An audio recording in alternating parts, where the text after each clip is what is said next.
के इस लोकसभा चुनाव में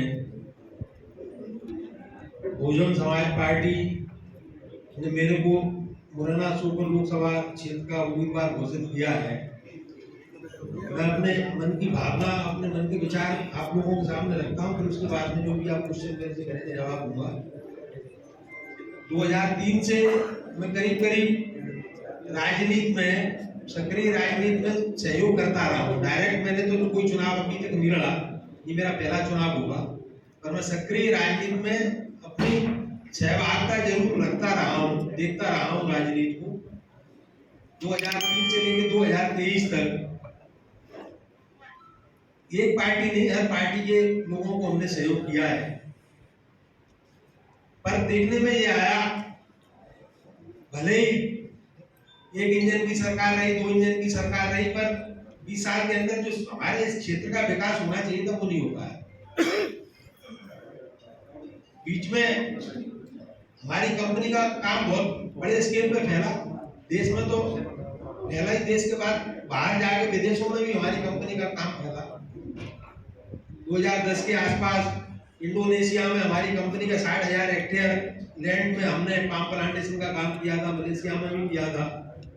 हमारा विदेशों में बहुत बड़े स्केल पे काम फैला था, पर कुछ कारण ऐसी परिस्थितियां ऐसी बनी तो काम डिस्टर्ब हुआ। उस वक्त जब हमारा काम फैल रहा था, जब मेरे मन में बहुत विचार आते थे, चूंकि मेरा जन्म मुरैना में हुआ है तो हमको अपनी जन्मभूमि के लिए कुछ करना चाहिए।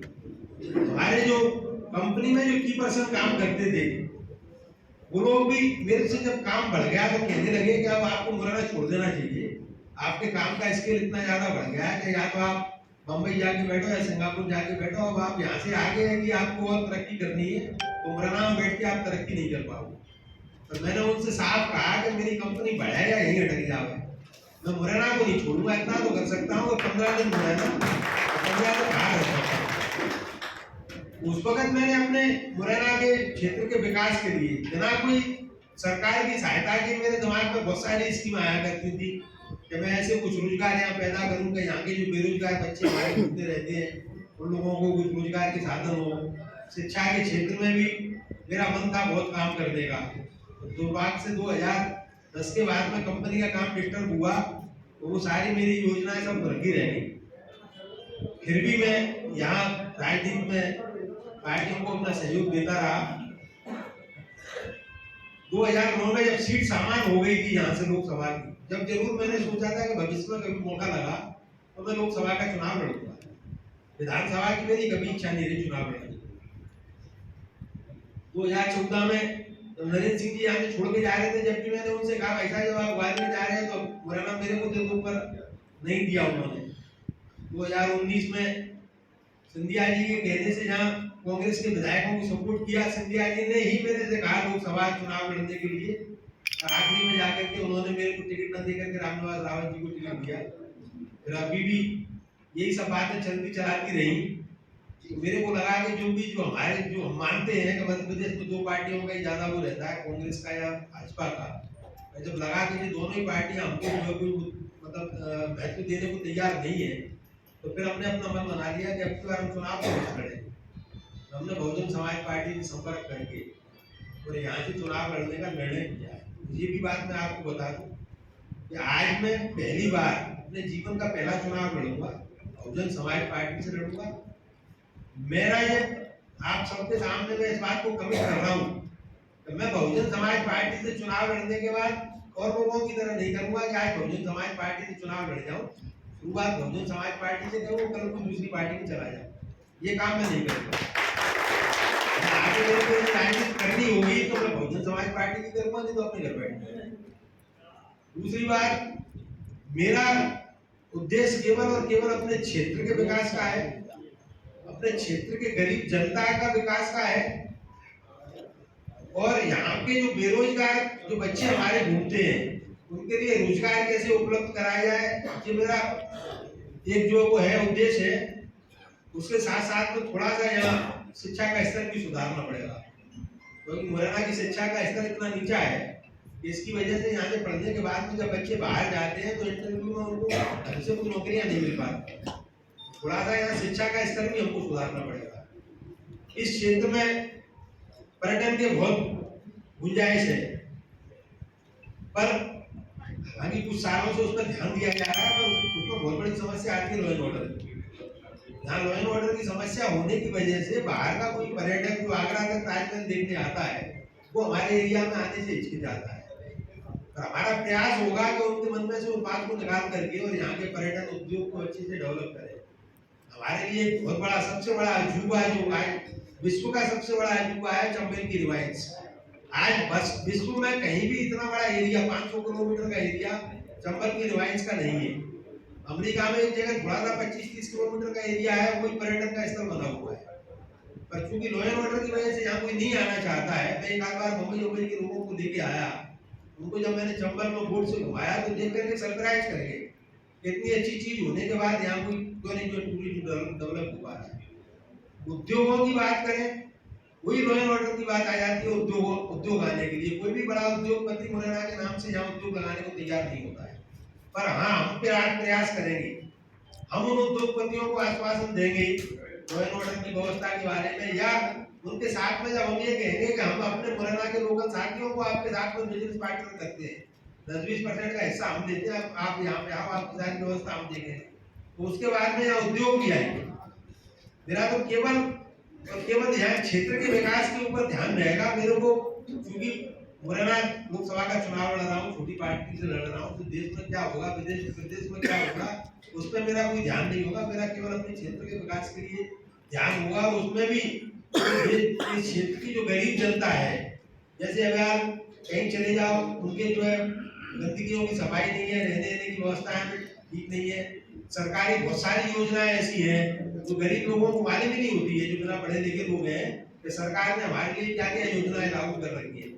मेरा तो उद्देश्य ये भी रहेगा कि उन क्षेत्रों में मैं अपने कार्यालय खुलवाऊं, जहाँ पेड आदमी मान नियुक्त करूँ, वो वहाँ के गरीब जनता को सरकारी सारी जो भी उनको सुविधाओं का लाभ मिल सकता है उनके बारे में जानकारी उपलब्ध करावे, और फिर उनकी लिखा पढ़ी करके सरकार से उनको उन योजनाओं का लाभ दिलवावे। मकान सरकार की तरफ से मिलते हैं, उनको दिलवाने का प्रयास करेंगे। पर उसके साथ में जैसे कोई भी ऐसी बस्ती है जहाँ पर गंदगी है, नहाने धोने की, शौचालय वगैरह की व्यवस्था नहीं है, वो चाहे सांसद निधि से हो, चाहे अपने पास से हमको व्यवस्था करनी पड़े, वहाँ पे हम अच्छे सुलभ शौचालय वगैरह जो है स्त्रियों के लिए अलग, पुरुषों के लिए अलग बनाने की व्यवस्था करेंगे। मतलब ऐसे छोटे छोटे काम करेंगे, जैसे मोहल्ला क्लिनिक जो केजरीवाल सरकार ने दिल्ली में चला रखा है, ये व्यवस्था मोहल्ला क्लिनिक की व्यवस्था करेंगे, जहाँ पर अपने जो है एक डॉक्टर की भी व्यवस्था करेंगे। और उसके बाद में यदि उनको इलाज के लिए कहीं बाहर भी जाना है तो उसमें भी उनको सहयोग करेंगे हम लोग। और उन बस्तियों में जो सरकारी स्कूल है, क्योंकि सरकारी स्कूलों की व्यवस्थाएं ठीक नहीं होती है, उनको हम जो है अपने जो हमारे यहाँ पे व्यापार करने वाले लोग हैं, अलग अलग जगहों के स्कूलों की जिम्मेदारी अलग अलग लोगों को दिलवाएंगे, और उनके माध्यम से हम उन स्कूलों की व्यवस्था सुधरवाएंगे, जिससे कि जो है उन बच्चों को पढ़ाई लिखाई की व्यवस्था में थोड़ा सा आसानी रहे। और इसके अलावा IT हब, यहाँ से गुड़गांव बहुत दूर नहीं है, 280 किलोमीटर है, और IT हब की व्यवस्था तो ऐसी होती है कि लैपटॉप लेके आप कहीं से भी बैठ के कहीं का भी काम कर लो, देश का कर लो तो देश का कर लो। यदि वो चीज हमने यहाँ डेवलप कर ली तो हमारे बच्चों को बहुत बड़ा रोजगार यहाँ उपलब्ध हो सकता है। तो ये सब चीजों के ऊपर मेरा फोकस रहेगा, क्षेत्र के विकास के ऊपर मेरा फोकस रहेगा।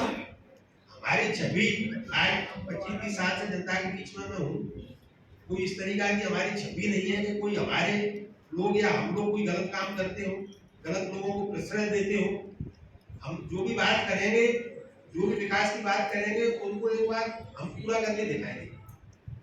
जितो जनता के ऊपर है, यदि हमारे ऊपर विश्वास करेगी, और सारे नेताओं को मौका देके देख लिया, 5 साल के लिए यदि हमको मौका देके दे गए तो भाई 40 साल के अंदर आपके क्षेत्र में विकास हुआ है, और उस 5 साल के अंदर जो विकास हुआ, उस विकास की जो व्यवस्थाएं होंगी, उनको जब जनता देखेगी तब समझ में आएगी विकास किसे कहते हैं।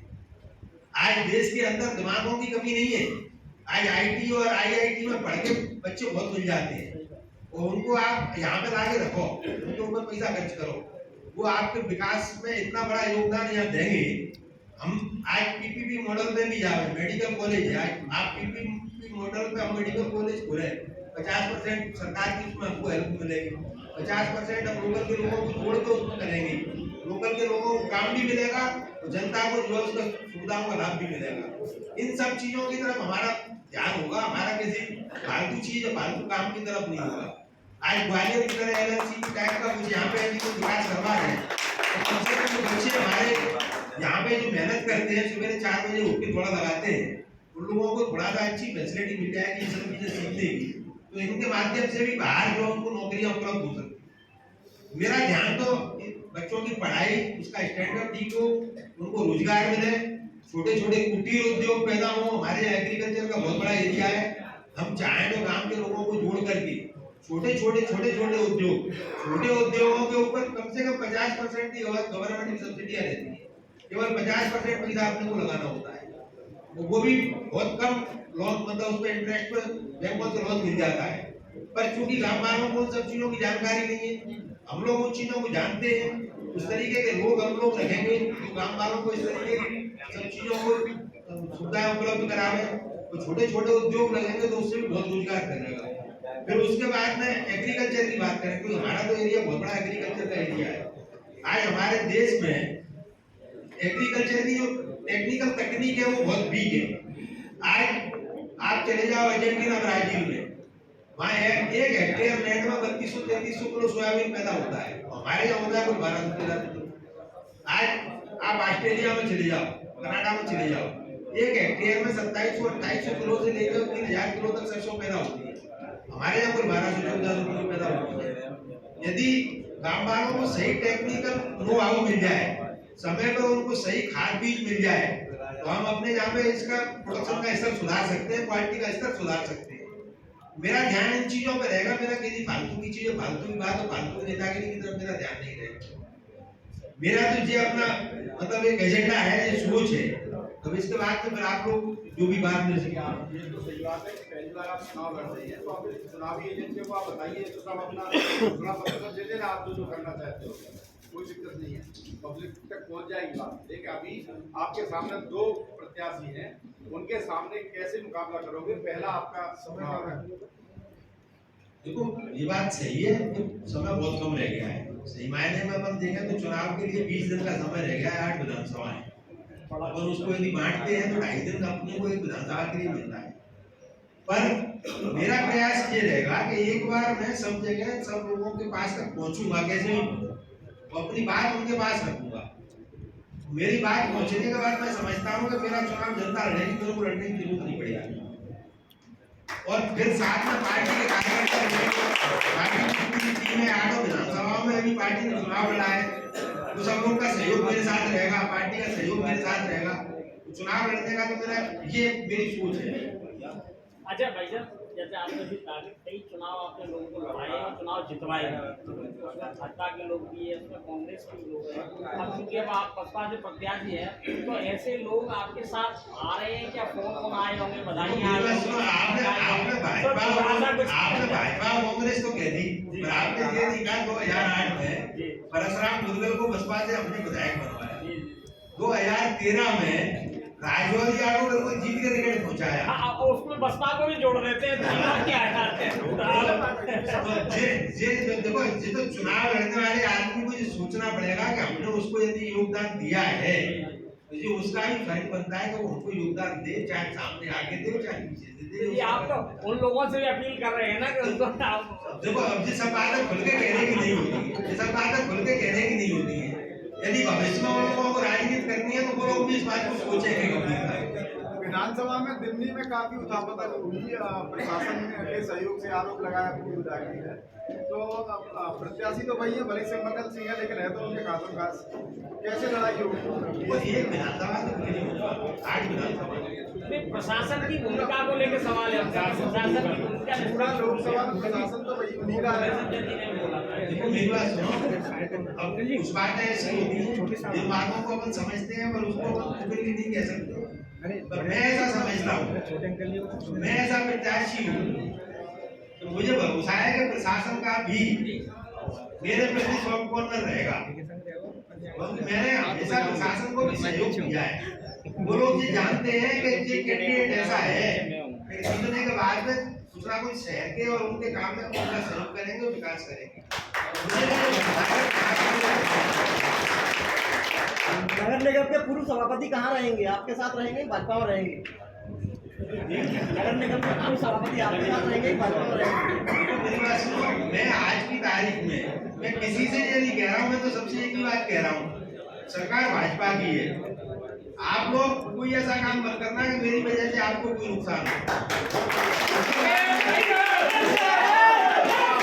आज में यदि आपका जो कॉन्सेंस बोलता हुए तो मैंने 25-30 साल में आपके लिए कुछ किया है, तो आप अपने हिसाब से जैसे भी आपको करना हो मेरी मदद करना।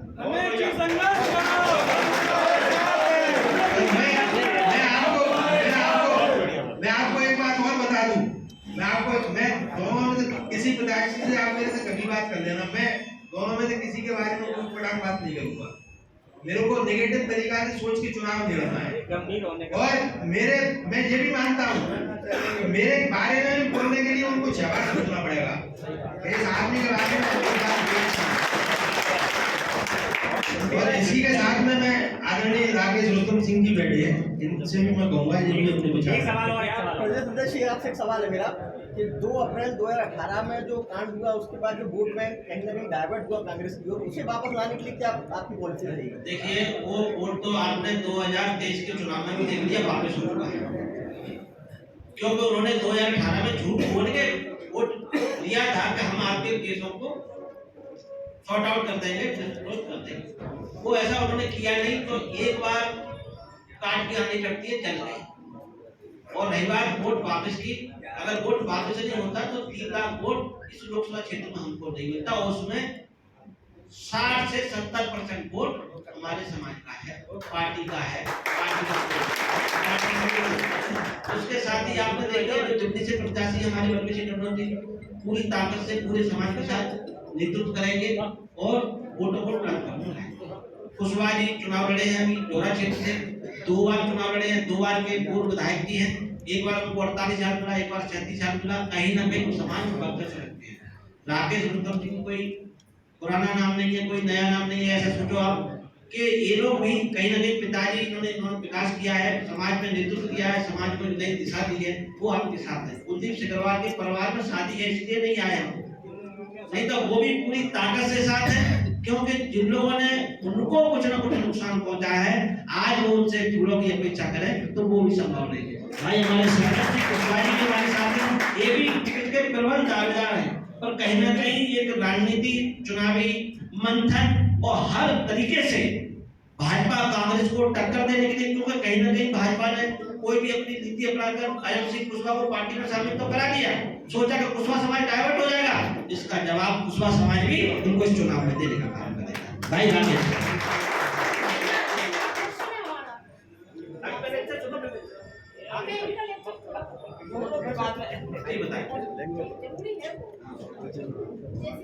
माननीय आकाश आनंद जी ने लखनऊ में प्रेस वार्ता में ये कहा था कि मैं बाबरी मस्जिद के साथ वालों के साथ खड़ा हूँ। नहीं, ऐसा नहीं कहा आप उसको कहीं ना कहीं तोड़ मोड़ के रखे। उन्होंने कहा हमने इसका भी स्वागत किया है, हम मंदिर का स्वागत करते हैं, भगवान जी का स्वागत करते हैं, हम उनके साथ भी खड़े हैं, पर हम सेकुलर में कुछ राय नहीं है ना? नहीं ऐसा कुछ नहीं, उनको भी जगह दी है वहाँ पे, कोर्ट ने जगह दी है, उसी नहीं कोर्ट ने जगह दी है, उसी कोर्ट की जगह पर जब वो बनाएंगे तो उनका भी हम समर्थन करेंगे। बिल्कुल मानते हैं, सॉरी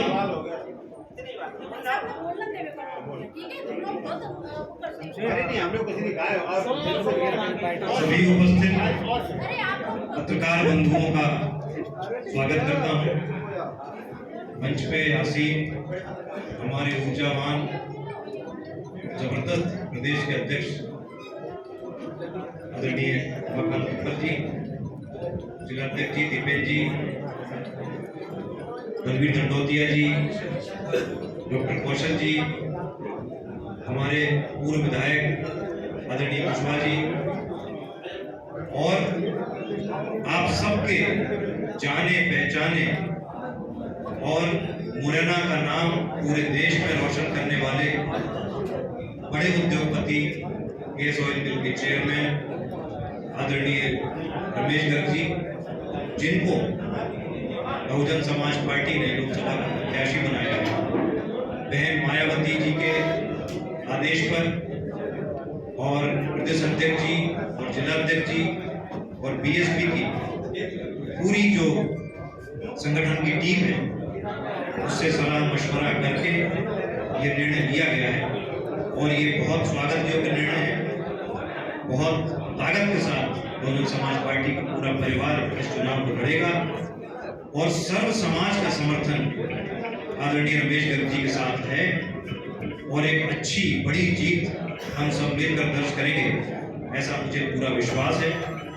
आज सोनी भाकर जो विधायक प्रत्याशी थे सभागढ़ से, उनके घर में भी 18 तारीख को उनकी बिटिया की शादी है, तो सुबह भाई साहब से उनकी बात हो गई। उन्होंने भाई साहब से आग्रह किया कि शादी है बिटिया की, इसलिए मैं नहीं आ पा रहा हूँ, तो वो भी आते हैं।